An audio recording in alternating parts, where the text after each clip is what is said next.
Welcome to CONEXEC, a podcast for construction executives.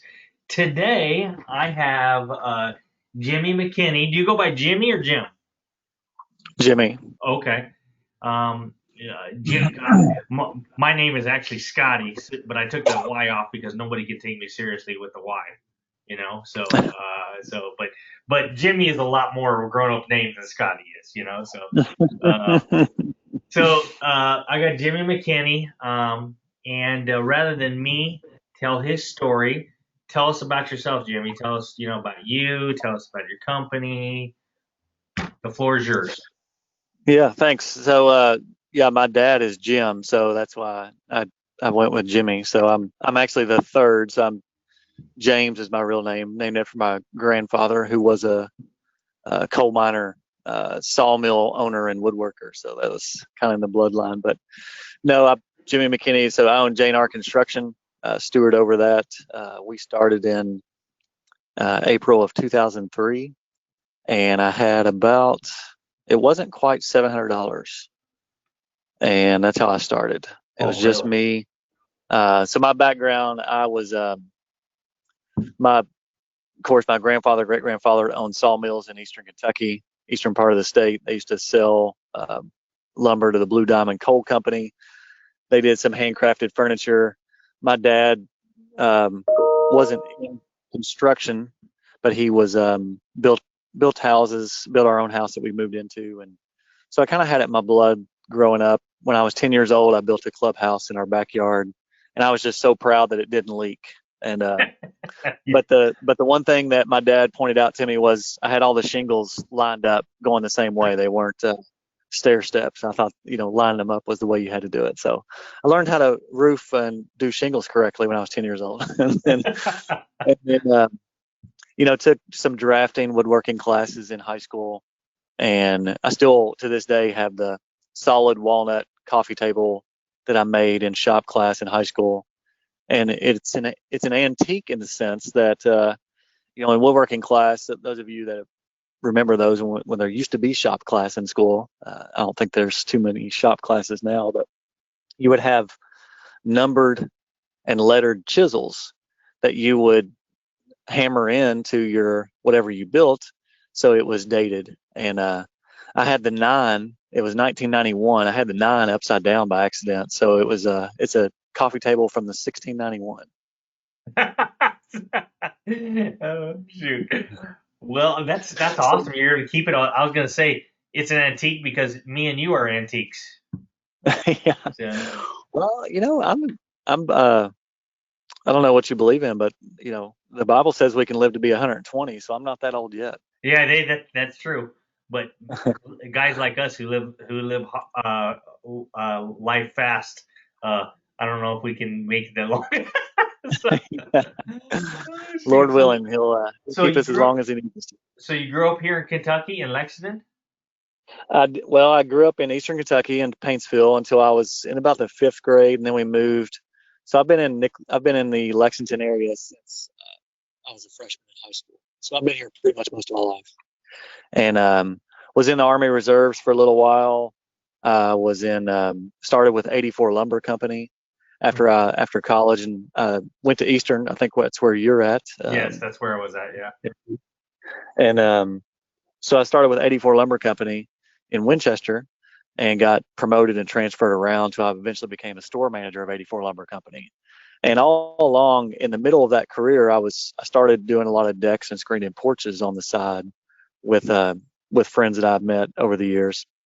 And so it's an interesting mix that I've been able to be on the sales side of it, be on the supply side of this Hmm. business, and I'm on the construction side, so I can really sympathize and empathize with our suppliers and vendors and trades, and just have a good relationship, and know, being on that side of it, dealing with contractors, and now on this side, I've got a lot of long. I'm a pretty loyal guy, so I've got a lot of long-term vendors and suppliers that we've gone through a lot of ups and downs together. So then I got moved, started with a construction company here in Lexington, worked for them for a couple of years, and then it got to a point to where I was like, all right, Lord, if you want me to start this full time, you're going to have to give me a stupid sign. And he did twice. And So You just weren't smart enough to catch the first one, huh? Like me. it's the first one, yeah. So started full time again 2003. It was just me. As the J, the R was Russell, longtime high school friend of mine. Didn't know much about construction. Just we were good. We were best friends at the time, and thought we would come together and start this. And after the first year, I kind of bought him out, and it made sense to do so. We're still good friends to this day, but had already established clientele, so didn't want to change the name. So that's kind of the history behind J&R. But yeah, I had just under $700, and I think a credit card with maybe a $1,500 limit on it, and that's how we started. Well, And here we are, 18 years later. We now have I was 2 going to offices. ask you, how long ago was it? Yeah. So now we have 2 offices. I have a second office in Owensboro. I have a total staff of about 20, and yeah, we're in the middle of we'll be in the middle of anywhere from 20-ish to 25 projects at a time. I think company wide we have close to 40 in design right now. So that's us in a nutshell. So, is residential what you gravitated? Because what you did younger. Do you do any? Your core focus is residential, but do you do anything else besides residential? So I have, and so if I was going to, some advice that I got early on when I probably about 3 years in business, I kind of started a little kind of a mentor type group, and it was with guys that were in the business a lot longer than I am. My dad was part of it. I had another longtime client of mine who used to be a consultant with Lexmark IBM, and Ron Hargett with the Hargett Corporation here in town was part of that.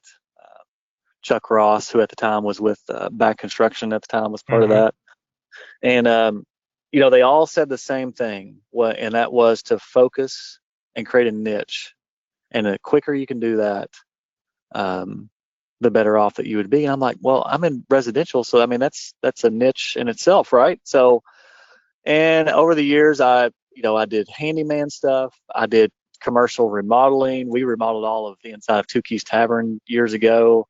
So I started doing a little bit of commercial remodeling. Thought it was kind of in the mix too. Would do insurance work. Started building some houses here and there.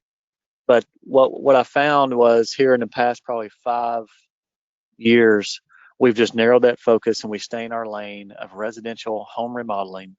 We're a design build firm, which means we have designers on staff. We have software we can draw up and show you in 3D, change colors. We handhold our clients through selection process. But now we don't do commercial work. We don't build homes. We don't do insurance work. We don't do handyman work. Kitchens, bathrooms, basements, room additions, decks, whole house remodels. And then if it's part of that, and if we don't do it, we have partners or people we recommend to do those things. We just found that stay in your lane, kind of like roads on a an 8-lane highway. If you find the third lane over is the one without the least amount of bumps and potholes, stay in that lane. And that's some good advice, I tell you, because that's what we have a tendency to do is never say no to anything, and then. If you wanted me to build you a birdhouse, I was going to build a birdhouse. And sometimes early on, you have to. Yeah. You've got to eat, right? I mean, there were times where I don't even think I paid myself $20,000 a year, and we had starts of me and my wife when I had young daughters at the time. We did a medical card. We did food stamps for a period of time. I mean, you just do what you can do to make it work. And I had my parents gave me a lot of work to do, and that's a huge blessing over the years, and just friends and family. But you really gotta.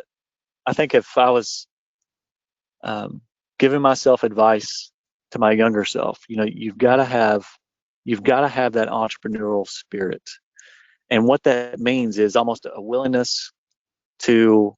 I forget what it is. The adage of there were an army at sea, and they were on their ships, and they got up to the island or the land, and everybody got off the ship, and they looked back, and all the ships were on fire. Well, the captain is the one who burned all the ships. He's like, we're not going back. So you've got to have almost that mentality especially in this business. I mean, construction is hard work, and it is a very risky business, especially when it comes to estimating. And if you leave something out, who's going to pay for that? And so I've had a lot of hard lessons, things that I've paid for probably more than once over the years. I always tell people you either pay college tuition or pay tuition or work for somebody else, or you pay tuition through mistakes. Yeah, and I'll tell you that I can't say that I wouldn't have this, but I say the level of faith that I have now owning my own business and doing this, I don't know if I would have that same level of faith if I worked for somebody else over this course of time. But you have to have, you have to have that entrepreneur spirit. I kind of reference hand in hand with faith. And my definition of faith is believing that you have it or you see it or that vision, even though you don't have it right now. Believing you have it even though you don't see it. But a faith in not a blind sense, not I'm going to walk off this cliff and hope that there's something to catch me, but almost. It's a line. It's a very thin line right there. I always tell people what the sermon I heard that kind of summed it up for me was, because I think I'm a worrier. I especially in my younger days I would worry about things to do with business. I'd cringe when I got an IRS notice. Mm-hmm. As we all do. And Yeah. then I went to this to church one Sunday, and they said, "When's the last time you seen a bird walking back and forth, thinking, pacing, saying, I don't know if there's going to be any food tomorrow." And I thought to myself, Yeah. and it says in the Bible, if He's going to provide for the birds and He loves you more, then why wouldn't He provide for you? So That's right. so yeah, It's in Matthew chapter 6, I there, believe, and it even talks about, one of my favorite verses is 6:33 and 34. Seek first His kingdom and His righteousness, and all these things will be added unto you. And 34 is the turn. Therefore, do not worry about tomorrow, for tomorrow will worry about itself. Each day is enough trouble of its own. and boy, isn't that the truth? Yeah, it is. So you told us a lot, give us a general outline, like kind of the history of your company. What significant event for you was there that kind of shaped your business model? You talked about doing a lot of different things, and then you realized focus is important if I want to grow. So what was that? Was that the big switch for you? Was there any other significant events? I don't know if I've got there yet. No, I'm just kidding. I always try to constantly improve, and you've got to be almost like a palm tree. You've got to be planted and rooted. You've got to have some foundational things that are your non-negotiables. Mm-hmm. But you can bend and lose limbs and lose all your coconuts, and the bark will fall off, but the tree's still there, and things will grow back. Coconuts will come back. The fruit will be there next year. So there's years where you have gains, there's years you have losses. Mm-hmm. There's ups and downs with it all, but it's that I kind of think about, Paul in the Bible talks about he found basically the secret sauce of being content. That middle line of joy. Mm-hmm. We have huge ups and downs of life. If you can find that middle ground, that's where the key is. But I would think for me, there's been multiple significant things over the years, and if I look back, it's either been a huge loss of a job. I remember the first edition I ever did. The client, I think I signed the contract for $35,000, and it took me $55,000 to get it built.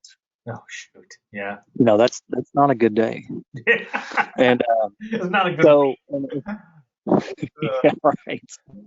And so it's sometimes learning from those hard mistakes. And I hear people sometimes who are not business owners that say, well, you lost on this one, you can just make it up on the next one. Well, no, that's not true. The definition of lost is when it's lost, it's gone.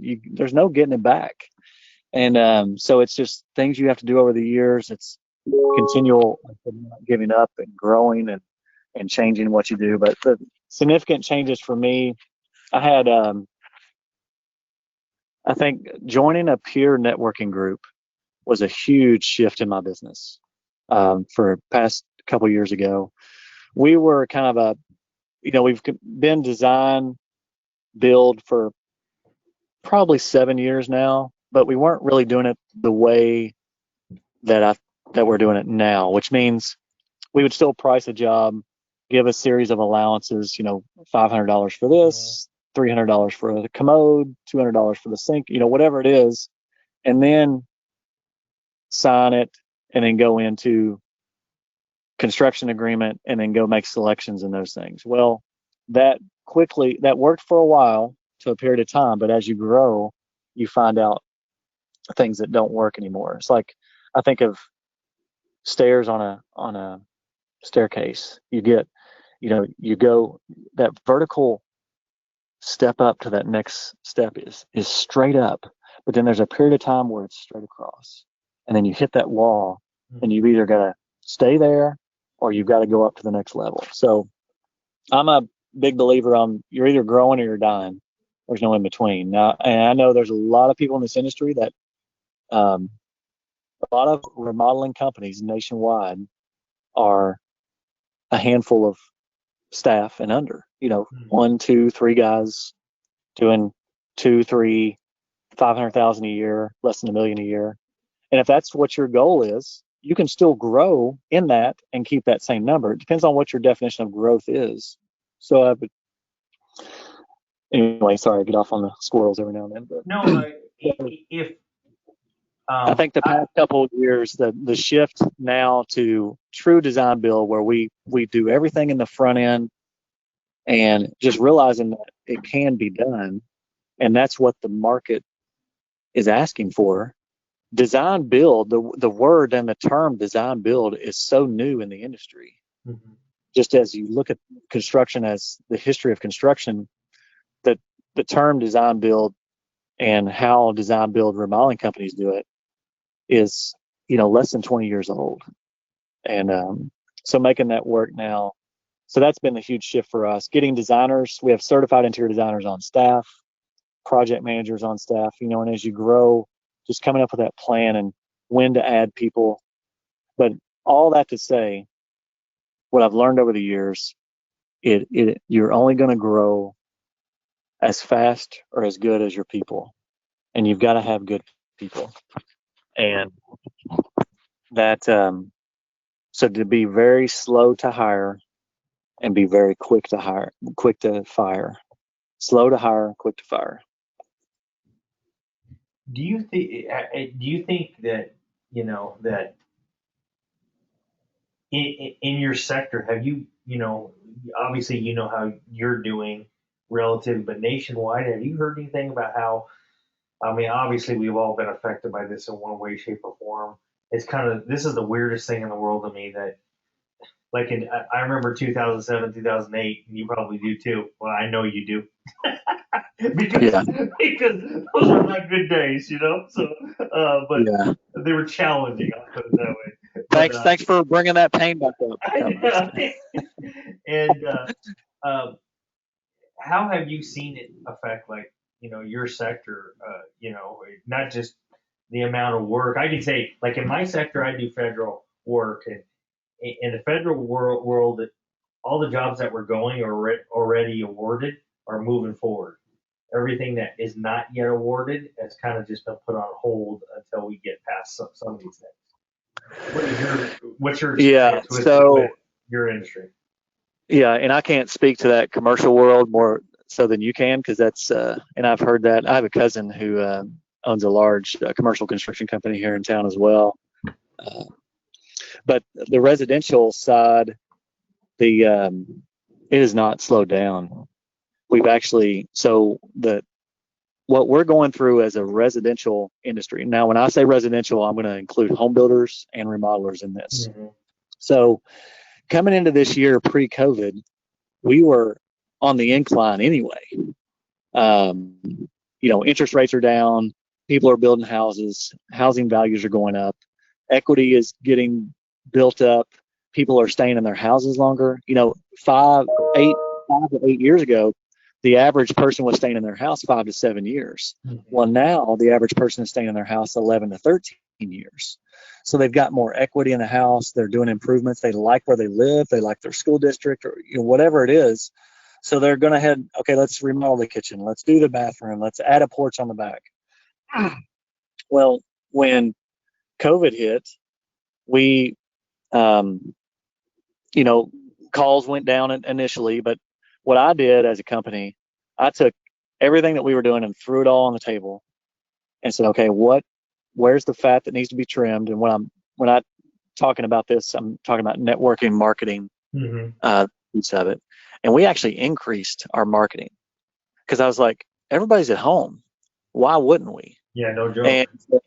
And what that's done, just in general, everybody's been at home and sees what they need to have done to their house.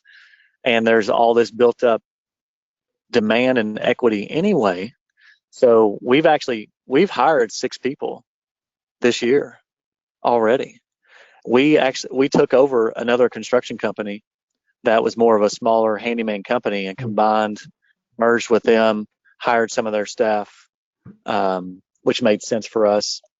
We, in the home building industry and things, I sit on some state and national boards with the National Association. The issue we're having right now is the demand hasn't slowed down. The supply chains have slowed down. So you've got lumber mills and sawmills that somebody gets sick, they have to shut down the line for 2 weeks. Well, what happens to all those orders? Well, they just sit there. They can't be made. So there's a backup. It's kind of like a hair clog in a sink. That water just keeps backing up. Eventually, when you can get that clog done, there's a rush that gets done. But then you've got appliances. So I was in a meeting with LG. So you've got all these builders, and also, so you got home builders, you have apartment complex builders, and you have remodelers. So you've got all these appliances that Whirlpool shuts down now because if something happened, somebody got sick, whatever. Well, all those orders still need to be fulfilled. So now they've shifted them to Frigidaire. Frigidaire has the orders that they had before, plus now they're double because Whirlpool shut down. So now Frigidaire is overwhelmed. Then somebody gets sick there, that shuts down. Well, LG has been running at 100% capacity with no shutdowns nationwide, worldwide actually. Their factories are built a little differently, so people aren't as close and are more automated, but their demand is so high that they just can't fulfill the order. So if you and I were going to redo our kitchen and we were going to go into our local supplier and say, hey, I want it, these are the appliances I want, that company gives that order to LG. Well, maybe before they were 8 weeks on getting that sent. Now they're more like 12 to 16 weeks. Wow. Then you've got the lumber issue. I was going to ask you about that because. So July, I was just on a call yesterday. The timing of this podcast could not be greater. I was on a podcast or a Zoom call yesterday with a lot of leaders in our industry. Lumber from July 31st till now, which is only not even 2 months, has increased 31%. Oh, wow. I didn't realize it was that large. There was a home builder here, a custom home builder here in town, that 2 months ago, his lumber package for his house was $40,000. Now it's $60,000. Oh my God. And he was asking the person, he's like, who pays for that? You've got homeowners that have a loan through a bank, construction loan, that may be maxed out. That's all they can get. They can't get any more money. You've got builders that are running on thin margins already anyway. They can't absorb that $20,000 difference.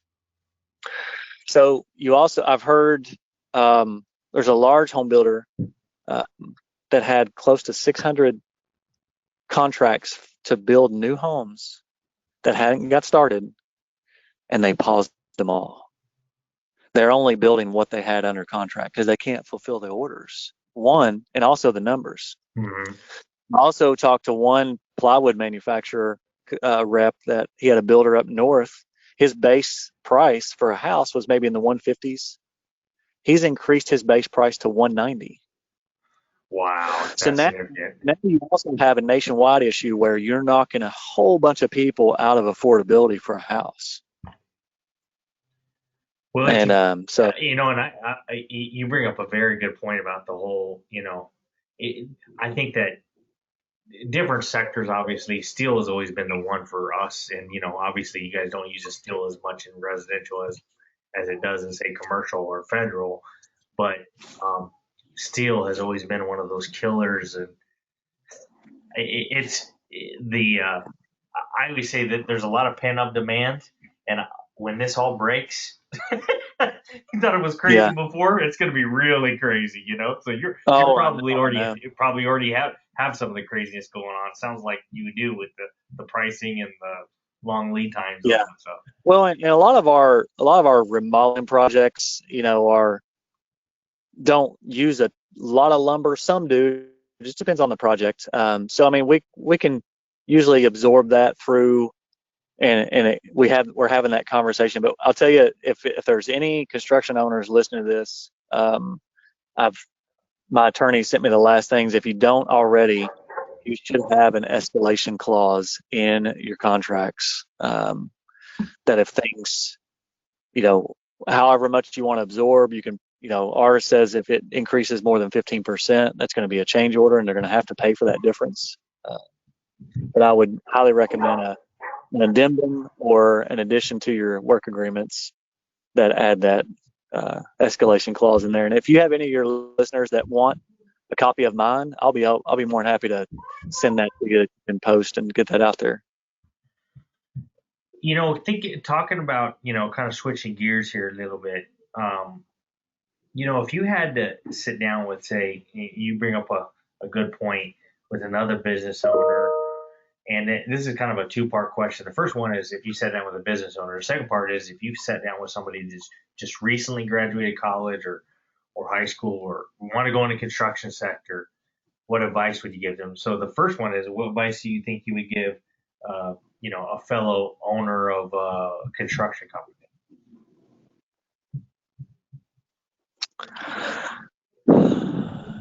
Now, and I'm assuming this would be the same type company that I am. If a residential, well, it wouldn't have to be It could residential. be, or it could be something more general. Yeah.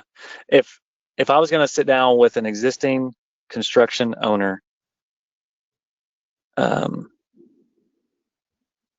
he said, just give me some advice on how I can make this better.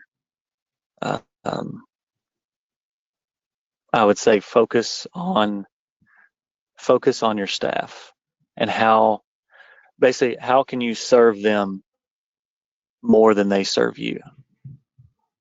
So what is there, is there training? Are there podcasts? Are there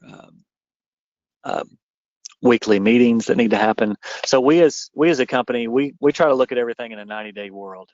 So we have quarterly staff meetings. Mm-hmm. That's everybody in the company, from the top management all the way down to the guy that's picking up the dumpsters. And those are half a day meetings. Lunch is provided, but it's we set goals in those meetings as well. Because the goal for the salesman is not going to be the same for the guy that's going to pick up dumpsters. Mm-hmm. The goal for the project manager is not the same. So I would recommend that if they're not already doing it, have at least a quarterly meeting with everybody in your staff. And then the second thing I would say, know the heart of all your people. And the only way to do that is to spend time with them. I have a production manager, so I'm not really involved with production that much anymore. He's over all the project managers and all that, so he handles all that stress that I don't have to worry about anymore. But if I don't know these guys, I don't know where they're coming from or even know. The Bible talks about know your flock. If you're a sheep herder, you've got to know all the sheep that you have. And if one of them's sick, you've got to take care of them. So the second piece of advice I would give a current business owner is take one person in your company out once a week for lunch, and just with nothing more than, hey, I just want to tell me about what's going on in your life, what's going on in your personal life, not just your work life. And then end it with, is there anything I can do to help make your job better or easier? What would that be? And you might find a ton of ideas that you didn't even realize that you needed to do in your company. And you said some listening is it can be a tough thing, especially for people who like to talk like me and you. So Yeah. I but try to. It's hard to do sometimes, but I try to remember that I have two ears and one mouth. mhm. We should listen twice as much as we talk. You know what I do? What has helped me become like, I read a book on active listening, and it talked about different ways you could actually learn to listen. And one of the ways that I use is in my head, when somebody's talking, I kind of visualize in an animated way what that person's talking about. And for some reason, it just engages me enough. Uh, either I like cartoons or, but it engages me, and I find it to be really helpful. And it is hard to become. A lot of people think, oh, listening's easy. Actually, it's a challenging thing. It's a Yeah. skill too. I'll add one more. I'll add a third thing that I would tell a business owner, and then I'll get into the college grad that's going to start business. So the third thing I would recommend is, in this business, we deal with a lot of emotions. We have an emotional roller coaster graph we give all of our clients ahead of time that explains, hey, you're going to have ups and downs through this, especially when we get to drywall and it doesn't look like anything has changed in a week and a half. It sucks. And you're living in all the dirt and the mess and everything else, especially if it's a kitchen remodel. And that's, everybody is in the kitchen always. So, and the majority of our clients live in the house while we're doing the work. So there's a lot of challenges in that. And I don't know if you knew this, but nationwide, 10% of people get divorced as a result of a home remodeling project, just because it's stressful. Well, I went through a 2-year home remodel, and I can say I can see that. 100%. So take your people through emotional intelligence. So there's emotional intelligence 2.0. If you look it up, it's a book. There's an assessment that you take along with it, and then go through that. It really helps you be self-aware, socially aware, and know where people, and just, bottom line, just like we've all, the golden rule, treat others how you want to be treated. People, if they know you care, they'll do business with you. But bottom line, people do business with people they trust. Period. That's it. And you bring up a phrase that are saying that I'm sure you've heard before, is that people don't really care about what you say. People really don't care about what you do, but people do care about how you make them feel. And that sounds a little touchy feely for my sake sometimes, but the reality is that's 100% true, especially with the generation that we're bringing into the market right now. They want to know. I mean, the average, and I'm glad you're quoting things because I always read things. The average person that enters the industry from college will work for 6 different organizations before they find the one they spend their career with.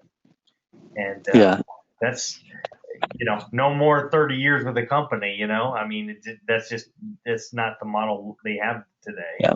I think a lot has to go with, obviously how they're treated. But go ahead. Yeah. Focus on relationships. Everything else will fall into place. So if I was a recent college grad was, say, finishing the project management path at Eastern, and they said, you know what, I want to start my own remodeling business, but I'm not sure, so a lot of times we get stuck in the hallway. It's like we've got this key ring with all these keys, and we're in this hallway, and we look down, and there's 100 doors you can walk in. A lot of people get stuck in the hallway. just take a key and open the door. So if you're going to start in this business, just start, just do it, and burn the ships and don't go back. And if you have that mentality, even if it doesn't work out, it's majority, they say it's 70, 80% of remodeling companies fail within the first 5 years. Mm-hmm. And I've seen it over the years. But if you have that burn the ships, we're not going back attitude, and get as quickly as you can, find a mentor, find a peer networking group to be a part of that will take you leaps and bounds, light years ahead of even where I even started. So, I don't even think I knew what the difference between markup and margin was until my second year in business. I thought I was, I'd mark up an estimate 25%. I thought I was making 25%. No, I was only making 16, 17%.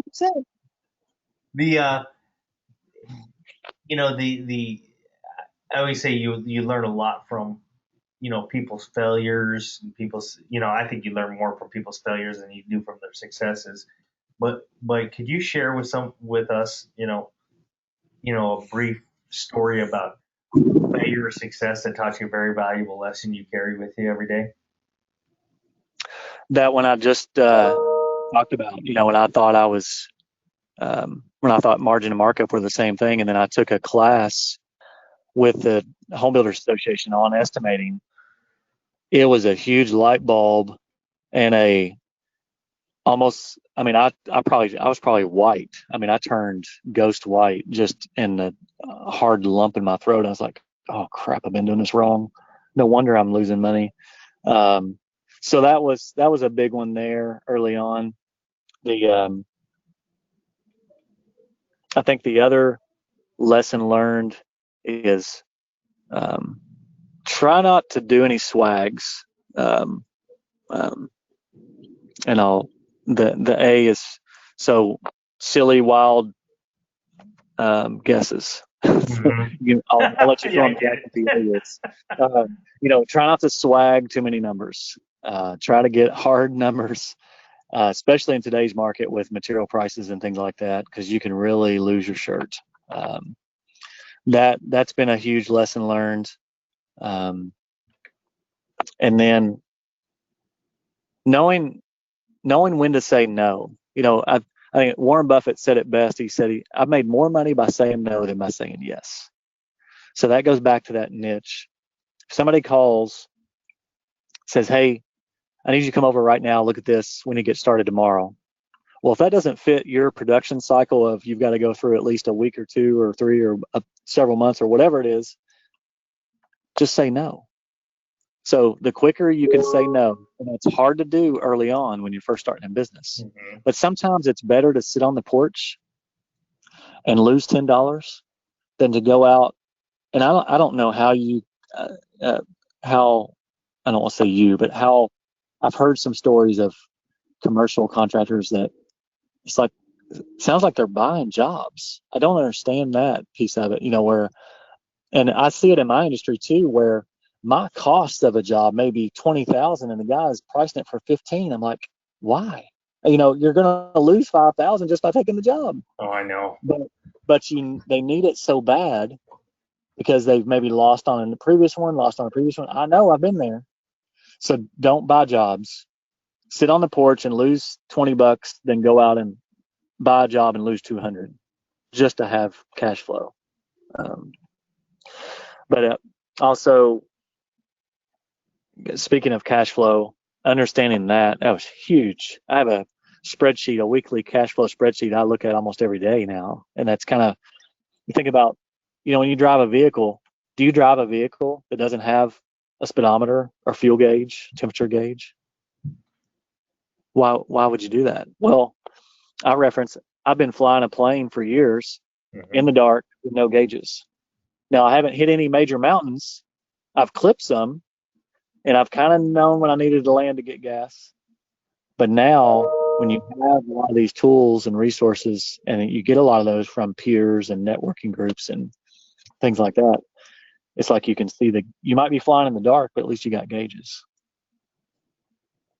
You bring up a good point about the group that you got involved with. I don't know how you feel about this, but I think a lot of people undervalue. I'm a believer in that too. And actually, some of the good moves we made with the company have been to, I had participated in Vistage. I'm sure, I don't know if you're familiar with that organization or not, I but am. Yeah. okay. And um, it was just, and I'm not doing a Vistage commercial here, so, but my specific Vistage group helped me out tremendously. And when I try to get people to sit down with me or attend a group or be part of it, they're like, I don't have time. And my response is, well, you realize what you're passing up here, Right. Yeah. So maybe that's the solution to the reason you don't have any Well, time. and the reason why they say that is the same reason I probably said that early on. Well, a twofold. One, I didn't think I had the time. Two, I didn't want to pay for it. I'm like, Mhm. and that comes down to pride. What's the middle letter in pride? It's I, right? So take the I out of it and get out of your own way and budget for consulting, budget for networking groups. Have an expense line in there. It is so worth it. If I would have, I remember when early on, I was going to hire. I researched online. Had these consultants. The lady called me, and it was a 3-day assessment. It was going to be $1,200. I was like, I'm not paying $1,200 for somebody to come in here and tell me what I already know, kind of thing. And Yeah. so then one of the salespersons called me. He said, Jimmy, I'll tell you what. He said, let me come and show you what it's all about.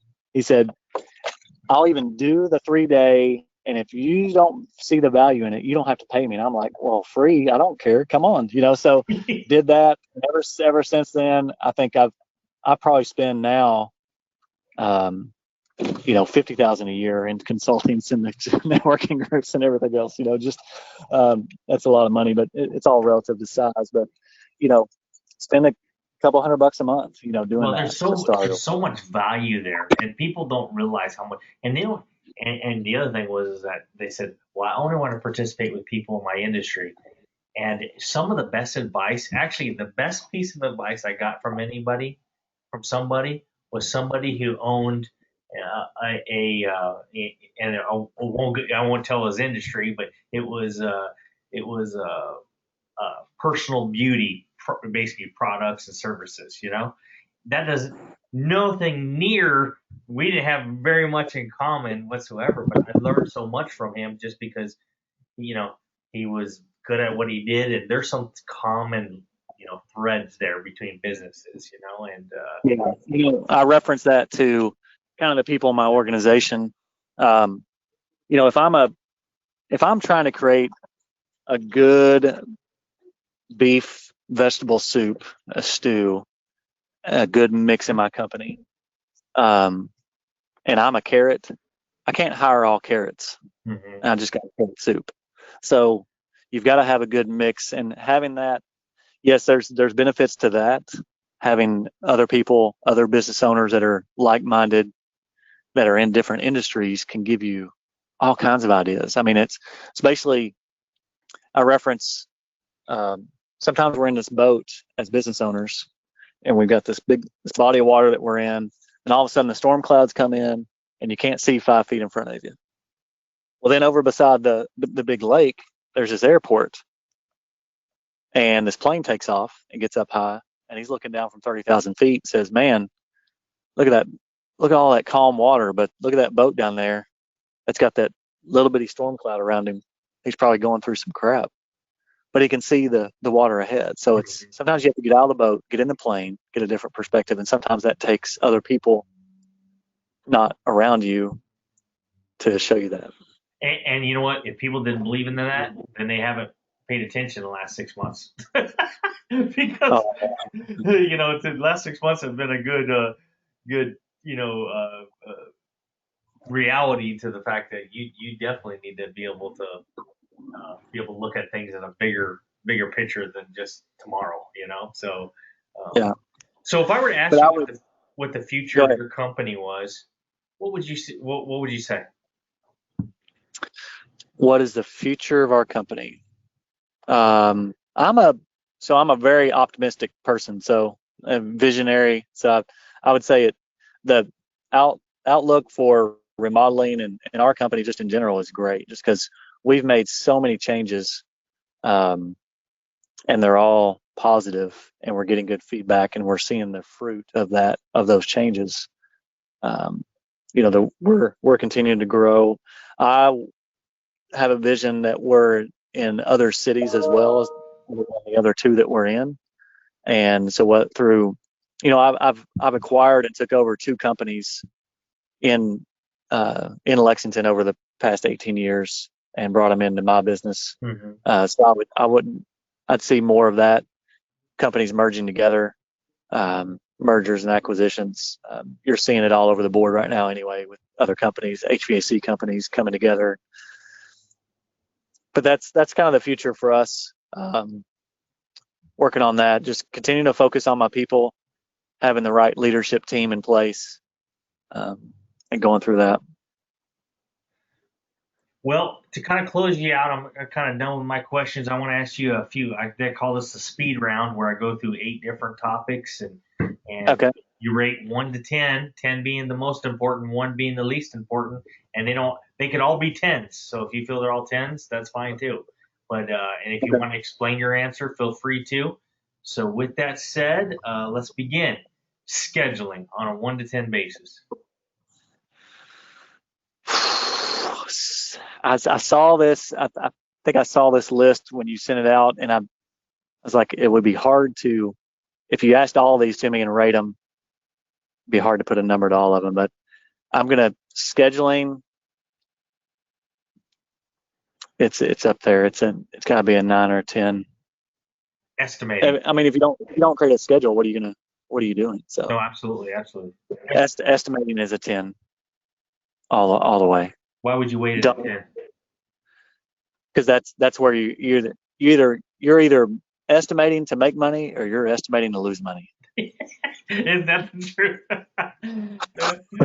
Now I have contracts and contract administration. One of them deals with contracts, the actual paper contracts, and contract administration actually executing that paper contract.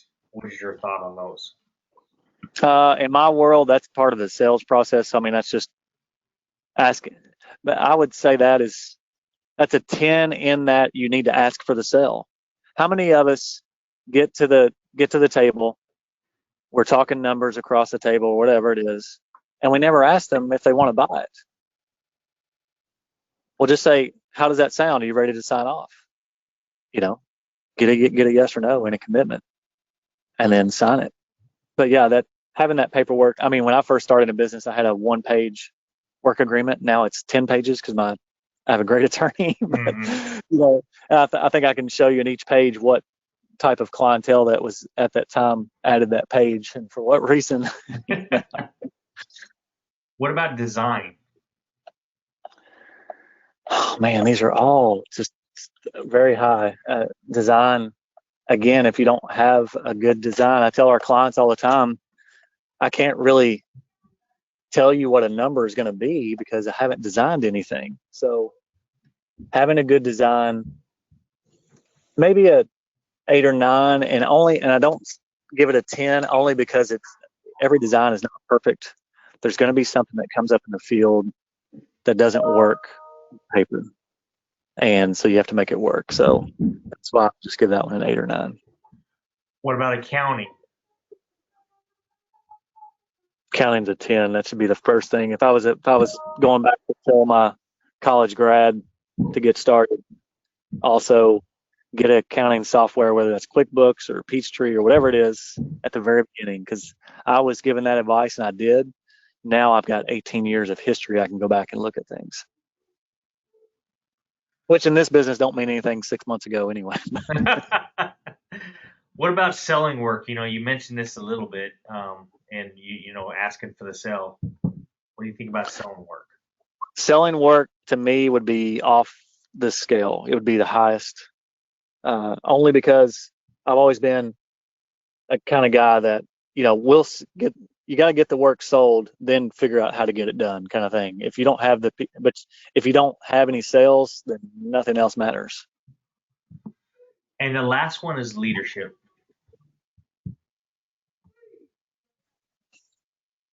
In a general sense, or the person running the company? In a general sense. When you start and it's just you. So as you grow, developing leaders in that leadership team through taking care of your people, and again, being slow to hire and quick to fire. Be very slow. Know what company culture you're trying to create, and don't move from that. It's like the palm tree reference. Let that be your foundation, and don't move that foundation. So for us, our foundation is kind of the core of what we're at, is because relationships matter. The next layer is customer service and quality first, or helping everyone enjoy the process, and then what everybody sees is customer service and quality first. Well, if our focus is first relationships, I've got a post-it note on one of my offices that says it's not about money, it's about people. So that's focus on the relationships first. So figure out your culture, grow off of that, and then books. I've read a ton of books. If I was gonna go back and start with a book that should be the first one you read, it's actually the recent one that just came out, and even the author said of the 12, 13 books that I've written, I recommend that people should read this one first. It's by Patrick Lencioni, and it's called The Motive. And it's getting down to the why. Why are you in business? Why do you want to start this business by yourself? Is it just to make more money? Is it, what is that why? And then sometimes that book's been great for me, because sometimes we have to revisit the why. It's like in marriage, sometimes you get further down the road, you might have some rough spots that you have to go back and remember, okay, why did I get married in the first place? Oh yeah. So make sure your wife doesn't listen to this. She's heard me say this before, so she's okay. But no, we're all imperfect people trying to work together and trying to live together, right? So again, it's about people, relationships. Well, leadership would be a 9, 8, 9. Yeah. Well, I want to thank you for taking the time with me to meet with me today and talk with me. I actually saw you on TV, and I doing this podcast, I thought, he'd be a good guy to talk with, and we talk with a lot of different kind of people, and we haven't really talked to too many people in your sector of the business, and it's interesting to kind of get an insight into different, that we may have different problems, but we also have a lot of the same problems, So well, hopefully I met your standard of what you said there. So hopefully this was good for you and the listeners that are listening. And I want to commend you for anybody who's willing to take a risk like you did 18 years ago and roll the dice and start their own thing, and then employ a whole bunch of people and grow their business and do it for the right reasons. It's my hat. I take my hat off to them, because it's it's not an easy thing. And I think if you talk to anybody that's been on this podcast or anybody in construction, they realize, man, opening your own construction business or being involved in construction in some capacity is a tough business to be in. It's hard work. That's my definition of success, and my definition of hard work are pretty similar. It's doing the things you have to do when you don't want to do them. And that doing the things you have. Are you talking about marriage? No, I'm just joking. All right. Well, I think we'll end there. Well, I'll give you an opportunity to have the last word, but I do want to say I thank you. And the last thing I want to say is I appreciate your faith, because that's something that's important to me. Something that I think if more people had it, we live in a better world, because I know you do a lot of good things with the Lord's trust of you. So that's the bottom line to all my success and everything in life, is because of my my Lord and Savior Jesus Christ. So the last word: be an architect of relationships. Well, that's definitely some good advice there. No question, hands down. So, well, you said you had a podcast too and a radio show. Do you want to share that with everybody before you go? Sure. So you can. So one reason why I've kept my name too. So Jimmy McKinney. So my nickname growing up over the years has been Skinny. So Jimmy Skinny McKinney. So I have a podcast called Skinny on the Home.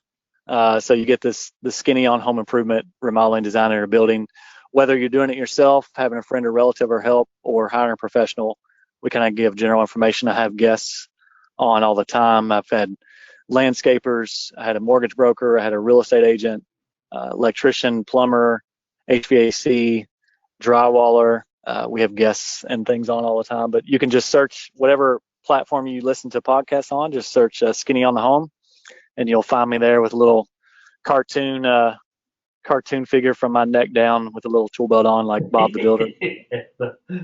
Oh shoot! Those cartoons can make us look better, especially as an old man like me. Well, just to let you go, Jimmy, I just want to thank you again for taking the time, and I'll have to buy you lunch someday. So Yeah, no worries. Thanks, and thanks to all your listeners. And like I said, if anybody wants any more information or even wants to talk, feel free to share my contact information on your show notes there, and they can call me anytime. Well, I definitely will get that on there. And thank everybody for listening today. Another good session of CONEXEC.